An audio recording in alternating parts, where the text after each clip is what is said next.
Johannes Mossov, Auvetechi tegevjuht on minu kõrval nüüd. Auvetech esitles tänasel CTF-il siis ülesannet self-driving car ja no Johannes on küll see mees, kes nendest väga palju teab, sest Auvetech just nende arendamisega tegeleb.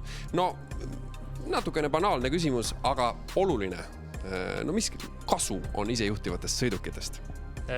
Olukord on erinevad, et praegusel hetkel tundub maailmas, et kuidas me muudame oma liikluse jätkusuutlikuks on ostes hästi palju isiklikke elektriautosid. Me näeme pigem selle asemel, et me peame muutma ühistranspordi efektiivsemaks, kasulikumaks tavalise inimesele, et tal oleks seda mugavam ja kiirem kasutada. Ja seetõttu näeme, et see esimene viimase miili kilomeetri transpordi lahendamine ülioluline. Ja selleks me näeme, et meil ei ole selle jaoks piisavalt bussijuhte ja sõitjaid ja on oluline selle jaoks kasutada autonoomset transporti. No teie buss sõidab ka Targas Tartus praegu ja viib külastajaid ERM-i. Kui suure südamerahuga siis inimesed sinna ise juhtivasse bussi astuvad? Meil on viimase 2 kuuga Tartus sõitnud 700 reisijat. Ütleme, hästi palju on ikkagi esmakordselt kasutajaid, ehk siis rohkem uudishimusest näha, kuidas see auto sõidab ja kindlasti seal on igasugu emotsioone käib kaasas.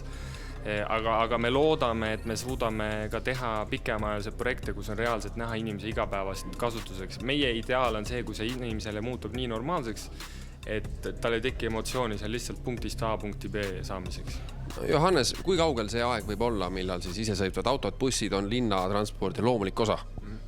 Linnatranspordi osa jällegi me näeme, et üldse autonoomse transpordi osas esimene reaalne koht, kus on võimalik saada autonoomne igapäevaselt sõitma, ongi see viimane ja esimene miil, kus on siis aeglaselt liikuvad sõidukid konkreetselt kindlal alal. Ja me näeme ka seda, et kõige viimane koht, kus sõitma saab, on linnas iseselt täiesti linnast ühe otsast teise sõitav autonoomne sõiduk. Et maantee sõit jääb sinna kuskile vahepeale, et seda me näeme. Ja kindlasti ma arvan, et see lõppsaavutus, kus kõikjal suudad sõita, on kindlasti vähemalt 10 aasta aja pärast, loodetavasti. Miks Auvetech otsustas Cyberbattle'it toetada? Üldiselt me üritame hästi palju koostööd teha ülikoolidega ja noortega, kes on meie tehnoloogia valdkonnas sees. Küberturvalisusega seotud on kindlasti tulevikus aina rohkem.